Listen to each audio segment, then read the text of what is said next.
এবং মজার ব্যাপার আরও গ্রিসে হচ্ছে 2,500 বা 2,000 থেকে টিউশন ফি শুরু হয়, যেটা 5,000 পর্যন্ত তুমি টিউশন ফি ইউরোতে দিতে পারো।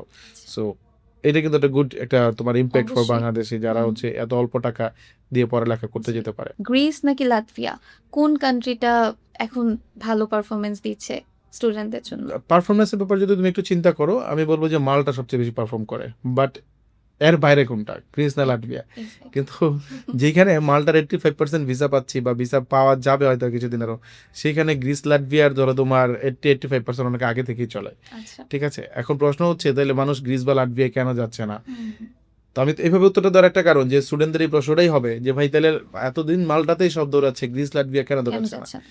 যেখানে তোমার ধরো 6,000 ইউরো 6,500 ইউরো মালটাতে tuition fee. So student already বুঝতে পারে যে মালটা কিছুটা হলেও ফার বেটার ফ্রম তোমার গ্রিস বা লাটভিয়ার এডুকেশন থেকে, তাই না? ডেফিনেটলি। বাট এটা একটা ভুল ধারণা যে তোমার টাকা পয়সা বেশি লাগে, রাইট, টাকা পয়সা বেশি লাগে বিধায় মানে মালটা সবচেয়ে ভালো, হুম। ব্যাপারটা এমন না।